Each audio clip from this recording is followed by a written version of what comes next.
Hey everyone, welcome back to the channel. Today we're diving into one of the lesser known Indiana Jones adventures, Indiana Jones and the Dance of the Giants. This is the second book in the Bantam Indiana Jones book series.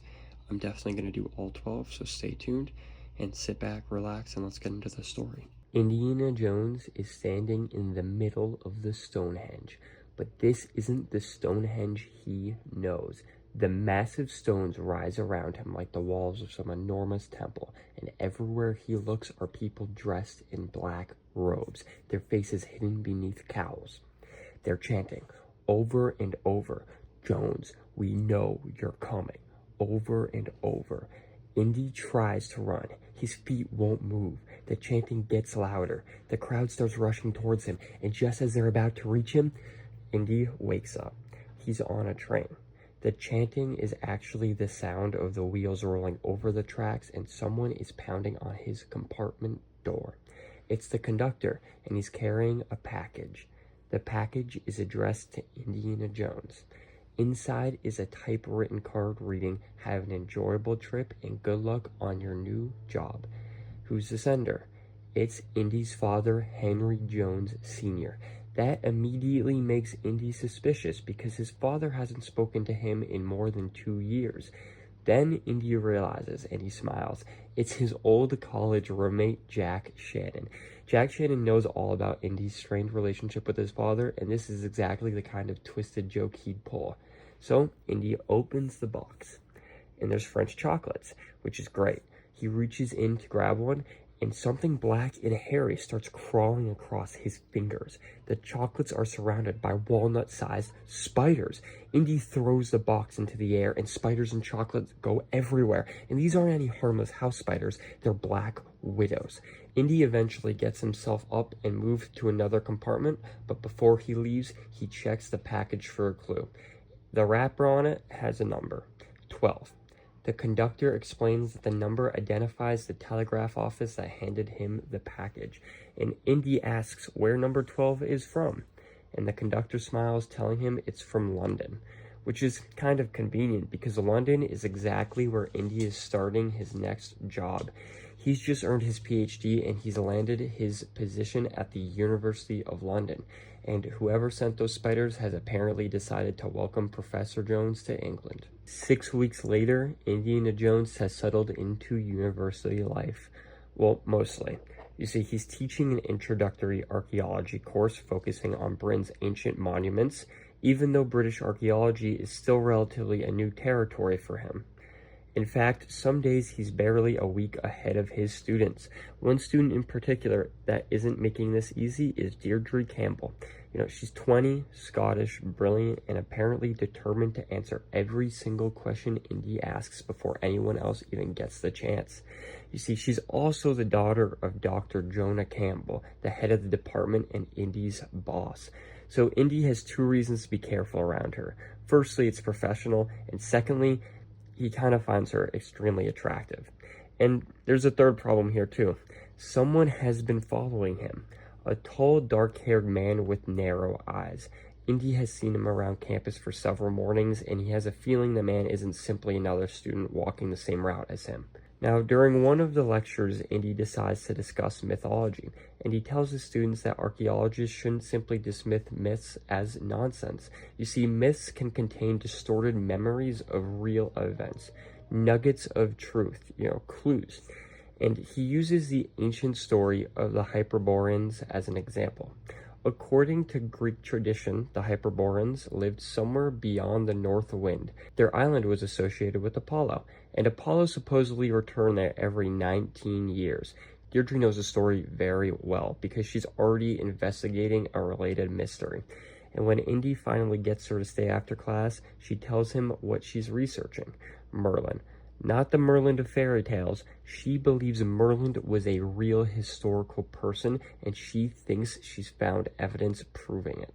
Deirdre's paper is 25 pages long, and it's titled "Merlin and the Esplumoir," evidence suggesting that the fabled enchanter was actually a historical personage. Her argument begins with one of the strangest parts of Merlin's legend. According to one tradition, Merlin fell in love with Vivian, taught her a magical method of imprisoning someone, and was then trapped by her inside a grotto. But another version says something completely different. Merlin voluntarily withdrew from the world. He said he would retire into Esplumoir and never be seen again. Deirdre believes the Esplumoir wasn't symbolic. She thinks it was a real place, a cave near Whithorn, Scotland, and she has something to support the theory. You see, there was a letter written in 1496 by a monk named Father James Thomas Mathers. The monk claims he discovered a golden scroll bearing the words of Merlin. He intended to send the scroll to Pope Alexander VI, but he also mentions a cave near Whithorn that local folklore calls Merlin's Cave. The scroll and letter were supposedly never delivered. Indiana Jones is now fascinated. He's also very skeptical. A golden scroll supposedly written by Merlin, that's the kind of thing that could make an archaeologist's career, or make him look like a complete idiot. And Indiana Jones isn't the only person interested in Deirdre's research. Someone else has been watching her. A man she knows very well, Adrian Powell. You see, he's a young member of Parliament who has been pursuing Deirdre romantically, and she wants nothing to do with him. And apparently, Powell doesn't really take rejection well. Indy asks his old friend Leland Milford for help understanding the connection between the ancient Greeks and Britain. Milford is a retired medievalist, an old friend of Indy's father, and possibly one of the strangest men Indy has ever met. He also has a habit of forgetting what he was talking about halfway through a sentence. But when Indy asks him about the Greeks, Milford gives him one name, Hecataeus. Indy digs through the British Museum library and discovers that Hecataeus wrote about the Hyperboreans. His descriptions are strangely specific. The Hyperboreans lived on a large island opposite Gaul. The island contained an enormous circular temple, and Apollo was worshipped there. Most importantly, Apollo supposedly returned every 19 years. Indy realizes the temple sounds an awful lot like Stonehenge, and that means Joanna Campbell's strange questions about the Greeks weren't academic trivia. She was pointing him toward something. Unfortunately, while Indy is figuring this out, the mysterious dark-haired man is watching him from between the shelves. Indy gives chase. The pursuit turns into an absolutely ridiculous fight through the library. Tables, books, librarians, nothing safe. Eventually, Indy manages to grab the man, and that's when he finally hears his voice. The man gives him one warning: stay away from Deirdre Campbell. Then he escapes. Indy's left with a swollen eye, a bruised ego, and absolutely no idea what the hell is going on. A few days later, Indy comes home carrying a stack of student papers. He puts his key in the door and the door opens. He assumes Shannon is inside. He's wrong. Someone kicks his leg out from underneath him and knocks him unconscious. When Indy wakes up, Shannon is standing over him, and there's a scorpion on his shoulder. Shannon kills it. Then they find another and another. Soon the apartment is crawling with them. Someone has deliberately filled Indy's home with poisonous scorpions. Shannon finally decides he's had enough. He'll investigate. His family has connections through the Chicago Irish underworld, and Shannon knows how to find people who don't exactly advertise their services. And this trail leads back to an exotic pet shop outside London with an owner, whose name is Adrian Powell. Powell bought the shop from Joanna Campbell for £1. And Powell has another connection to the whole mess. He's been pursuing Deirdre this whole time. She rejected him. Now someone has been sending poisonous animals after Indy. The pieces are finally beginning to connect, but Indy doesn't know. Joanna finally tells Indy that she's leading an excavation at Whithorn, and Deirdre is going with her. They're looking for the Golden Scroll. The Vatican never received a letter, and never received the scroll either, and Father Mathers remained in Whithorn until his death. Joanna's theory is simple. If Mathers never sent the scroll away, he must have hidden it, and the obvious place is the cave.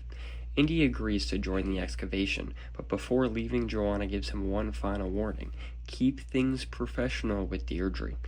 That becomes considerably harder when Joanna unexpectedly has to remain in London, so Indy and Deirdre head to Whithorn together. The locals greet Deirdre like she never left. At dinner, Father Byrne introduced Indy to everyone, and the entire village immediately assumes they're a couple. Then the mayor gives Indy a present, a Campbell clan kilt. Indy puts it on, and the entire pub starts laughing. Deirdre joins him, hooks her arm through his, and whispers, "You look like a real man now, Professor Jones." For perhaps the first time, the professional barrier between them really begins to disappear. Then the bagpipes start, and Deirdre gets up to dance, and he's completely captivated. The next morning, Indy and Deirdre ride out to Neenan's cave. They've hired two local brothers, Carl and Richard, to help with the excavation. These two have worked on several digs with Joanna, so Indy already knows he can rely on them. Inside the cave, they establish their excavation grid, and eventually Carl and Richard leave for lunch, which means Indy and Deirdre are alone. The tension between them has been building for weeks now. They finally kiss, and just as things are going to get interesting, the cave explodes. Someone has dynamited the entrance. Indy and Deirdre are trapped underground, and then they smell something even worse: chlorine gas. Indy and Deirdre try digging their way out, but the rubble is too deep. The gas is getting stronger, and their heads begin pounding. Indy realizes the gas may be lighter than the air, so he digs shallow holes in the floor where they can breathe for a little longer. Then he notices something beneath the dirt: ash, an ancient hearth, and if there's a hearth, there may be a chimney, 12 feet above them. Indy improvises a climbing web from metal stakes and excavation cords, and he climbs up. The gas gets stronger. He finally reaches the chimney, but 3 rocks are blocking the opening. He starts smashing them with a pick. Nothing. Then Deirdre has an idea. Instead of trying to break the rocks with his hands, Indy can brace himself inside the chimney and use his feet. It works. 1 rock shifts. Fresh air pours in. Then the rescuers finally arrive. Carl and Richard have returned. They find Indy hanging from his whip and pull him out. Then they pull Deirdre out too. Both survive, but barely. The attack leaves behind one crucial piece of evidence, however. Someone deliberately tried to kill them. Deirdre wakes up 2 days later, and Adrian Powell appears at her bedside. He tells her something really bizarre. Arachne knows too much. Then he simply disappears. Deirdre assumes she's hallucinating, but she's beginning to suspect that Adrian is behind everything. Indy has his own suspicions, and then he discovers a chlorine gas canister buried in the rubble, only making this worse. The attack wasn't some supernatural accident. Someone brought the gas there because somebody wanted them dead. Later, 2 masked men attack Indy in his bathtub. They nearly drown him. Shannon arrives just in time and drives them off, and when they examine the boarding house afterward, they discover that the attackers weren't looking for money. They were searching the rooms. They're looking for something. The scroll. Shannon has also brought new information. The exotic animal shop is Powell's. Powell was once involved with Deirdre, and Joanna apparently knew him well before Deirdre ever met him. Then Shannon discovers something written in Joanna's room. 1 word: Arachne. In Greek mythology, Arachne challenged Athena to a weaving contest and was transformed into a spider. The spider, the Black Widows, the Scorpions, everything is pointing back to Powell now. Indy, Deirdre, and Father Bjorn finally confront the truth. Powell is the leader of a secret organization called the Hyperboreans. They're wealthy and powerful: bankers, generals, lawmakers, and members of the nobility. They oppose the creation of the British Commonwealth because they believe it will weaken the British Empire. But Powell's ambitions go much further. He wants power, real power, and the Hyperboreans believe the Golden Scroll is connected to an ancient stone that can provide it. That stone? It's the Omphalos, the very same artifact Indy recovered in Delphi, except there's a problem. The Omphalos is supposed to be in Marcus Brody's museum in New York. Joanna then drops the bombshell. She knows exactly where it is. Powell has stolen it. Indy's stunned. Joanna reveals that she's been involved with the Hyperboreans herself. She joined them because she believed their original philosophy was about balance between humanity, nature, and the earth. She eventually realized Adrian had taken their beliefs in a completely different direction. And then comes the revelation that shatters Deirdre. Adrian Powell is her half-brother. His father is Father Bjorn. Joanna had known the truth for years. She had even given Adrian her late husband's exotic pet shop, and she introduced him to the Hyperboreans. She thought she was helping him. Instead, she helped create the man now trying to murder her daughter. But Father Byrne has secrets of his own. He's recruited his own armed followers. They were responsible for blowing up the cave. Both sides are fighting over the scroll, and Indy has just walked directly into the middle of it. Then Powell arrives, and he takes everyone prisoner. Powell brings Indy, Deirdre, Joanna, Byrne, and the others back to the cave. He wants the golden scroll, so he makes them all dig for it. Hours pass. Nothing. More time passes, and eventually Deirdre discovers an ancient ceramic vase buried beneath the cave floor. Inside is a parchment. Powell takes it. The parchment reveals where the golden scroll was sent. Not the Vatican, not London, Amesbury. A convent near Stonehenge. Powell now knows exactly where he needs to go. Father Byrne tries to escape with the parchment. He doesn't make it. He falls from the cliff and dies. Powell has everything he needs, and he decides to eliminate the remaining witnesses. He sets up another chlorine gas canister. Indy and Deirdre are tied up. Joanna is with them. Powell walks away. The gas begins hissing. Indy tells Deirdre to hold her breath. Joanna says her final goodbyes, and then something drops from above. It's Shannon. He grabs a gas canister, throws it into a cart full of dirt, and pushes a cart over the cliff. He rushes back inside. He cuts Indy free and then Deirdre. But when he turns to Joanna to cut her free, it's already too late. Joanna's dead. 3 days later, Joanna is buried. Father Byrne is buried too, and the official investigation blames Byrne for Joanna's death. Powell isn't mentioned at all. Politics has protected him. But Indy and Deirdre know exactly what happened. They also know where Powell is going, Amesbury. So before they leave, Carl gives Indy a .455 Webley, because at this point, bringing a gun on an archaeological expedition seems completely reasonable. On the train, Deirdre is struggling. Her mother is dead. Adrian's her half-brother, and she can't stop thinking what he wanted from her.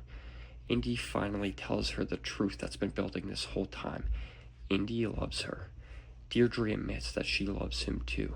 And then, in the middle of everything, Indy proposes. When they get back to London, he wants to marry her. She says yes. The train begins to slow and the conductor calls out, "Amesbury." They're finally at Stonehenge. Amesbury is packed. The reason is a Druid festival held only once every 19 years, and this one is special. It's happening during a solar eclipse.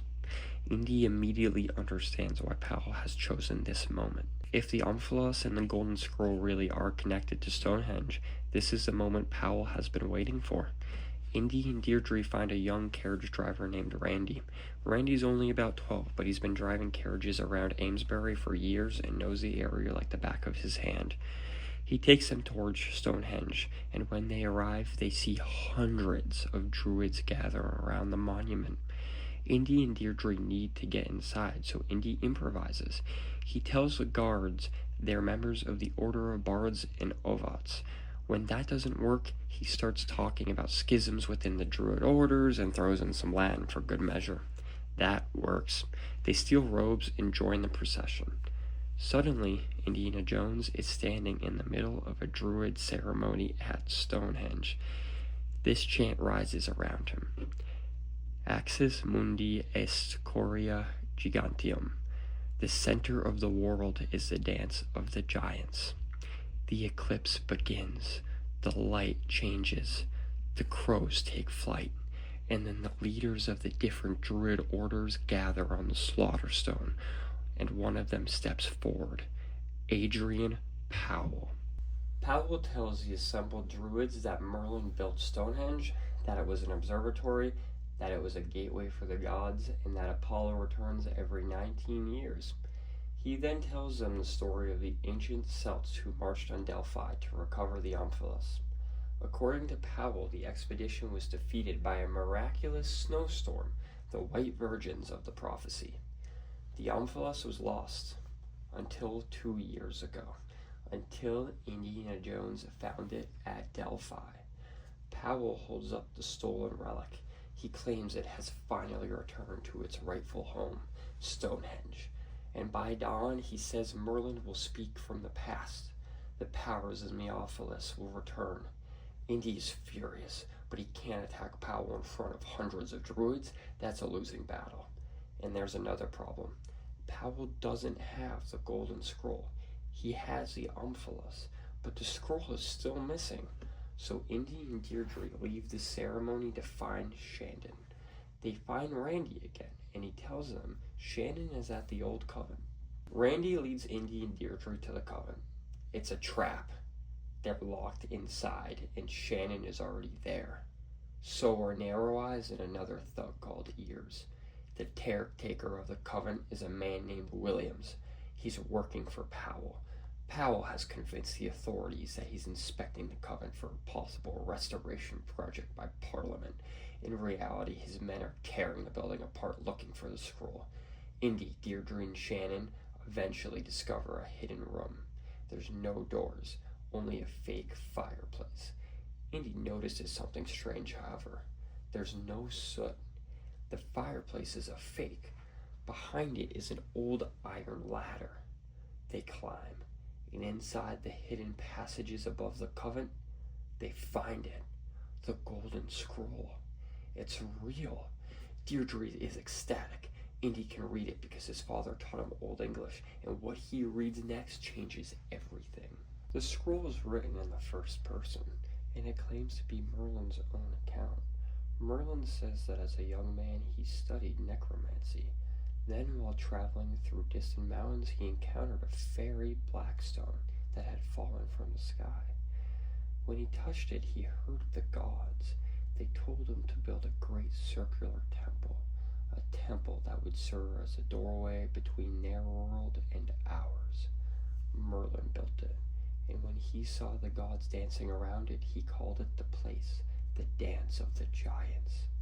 He buried the secret stone at its center, and only afterwards did he discover what it could do.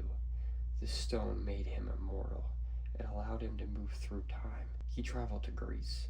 Eventually, the sacred stone was brought to Delphi, and the Greeks called it the Omphalos. Merlin then traveled through time again. He arrived in the distant future as a Merlin of Arthurian legend. But the old gods were fading. The dance of the giants was weakening, and the Omphalos was lost. Without the stone, Merlin's powers faded too. He became mortal again, old and tired, and eventually he withdrew to a place where no one would find him. He says his final breath will come when the light dims at midday, but he leaves behind one final prophecy. The Omphalos will return to the dance of the giants when the light dims at midday and the stars align for Apollo's festival, which is what's happening now. Indy and Deirdre realize something incredible.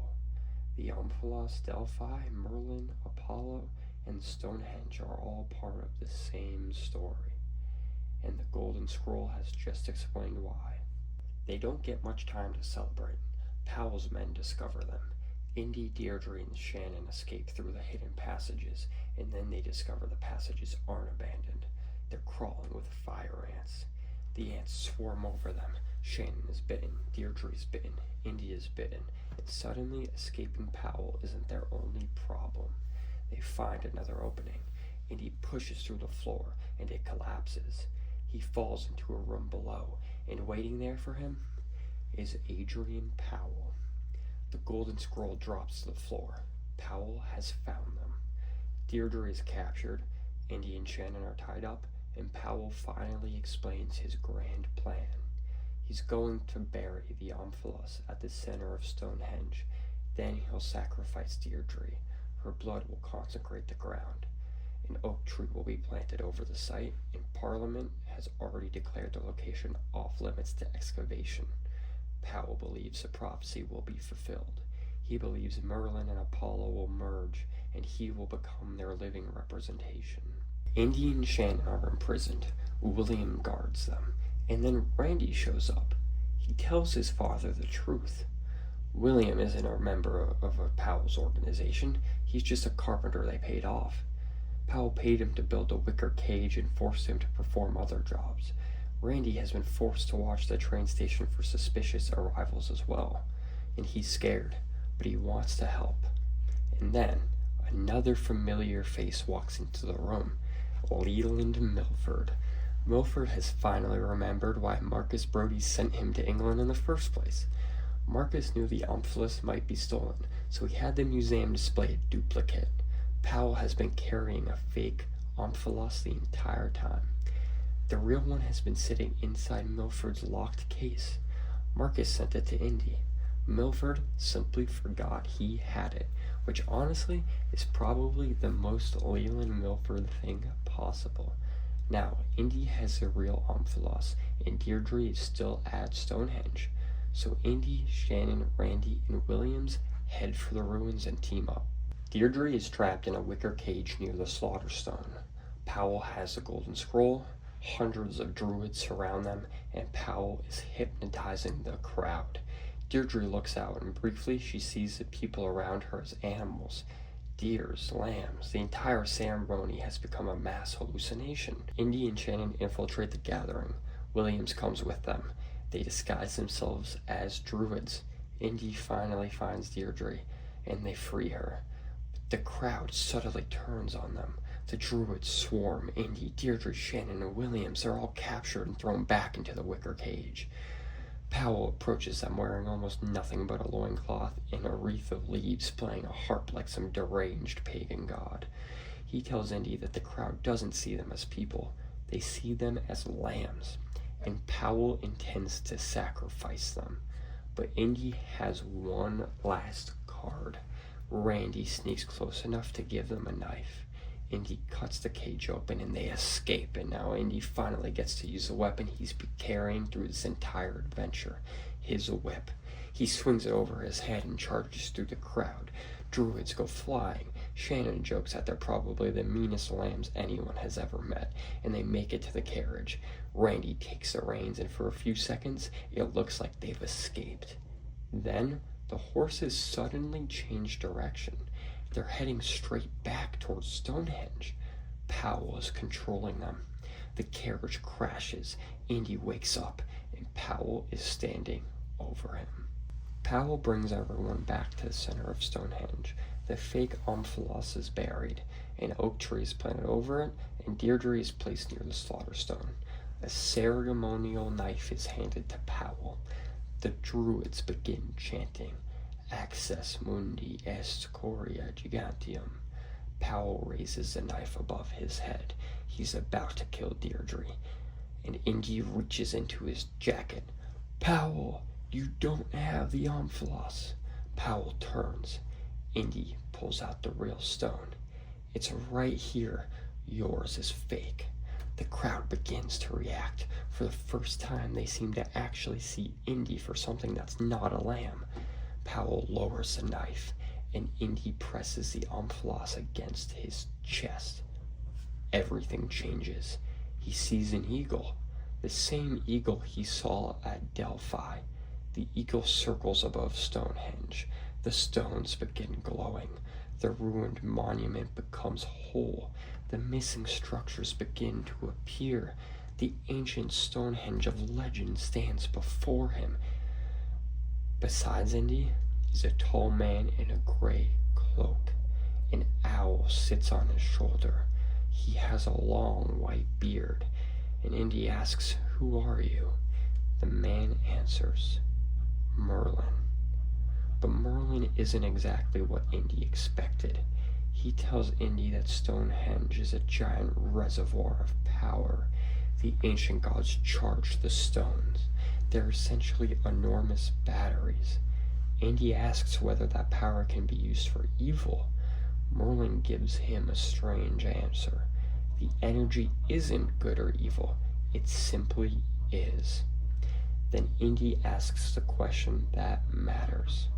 Can Powell be stopped?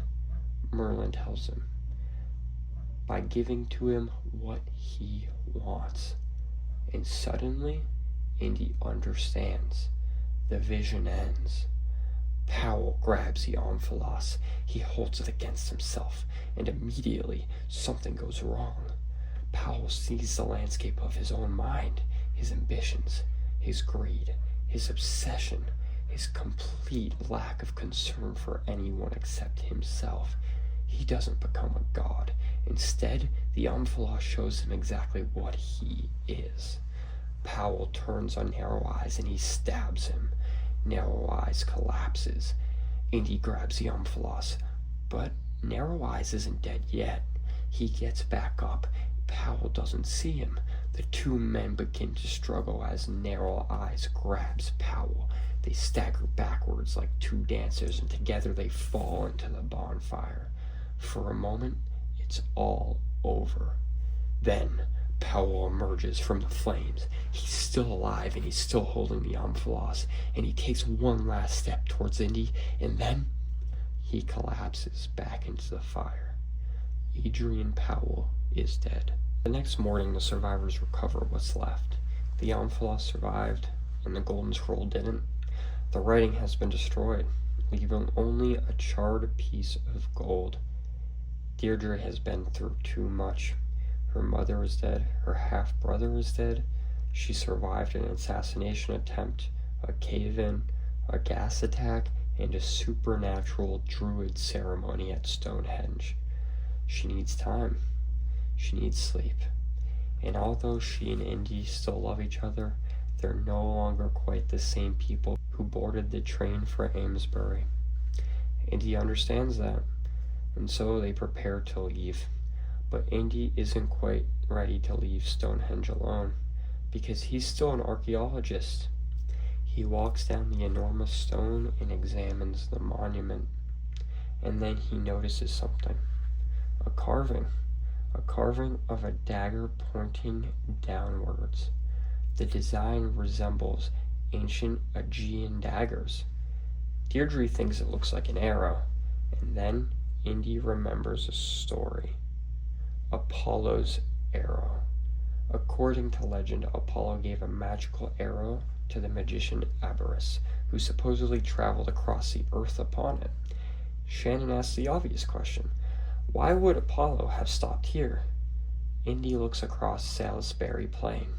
He thinks about Delphi, he thinks about Merlin, he thinks about the Omphalos, and he thinks about Stonehenge. Then he gives the only answer an Indiana Jones adventure can really give. Maybe Apollo sent Averroes here to pick something up, something he buried a very long time ago. And with one last mystery waiting to be uncovered, Indiana Jones finally leaves Stonehenge. And that completes Indiana Jones and the Dance of the Giants. Thank you guys for listening. I highly recommend picking up this book. It was super fun to read, and it was super fun to make a summary about, and I really tried to do the story justice, but for you to really feel the story, you've got to read it yourself. So definitely hop on eBay, Amazon, wherever you get your books, and get a copy. It's a good read. Now, kind of funnily, is that a word? Kind of funnily, the first video I ever made for this kind of series is this one. The first book I actually read second, so that's why if the first one sounds a little more polished, it's because this one I actually filmed first. But with that said, I'm going to do all 12 books in the series, so make sure to subscribe so you get notified when the next one comes out. Like the video and leave a comment, let me know what I did, what I could do better, and I'll see you guys in the next one.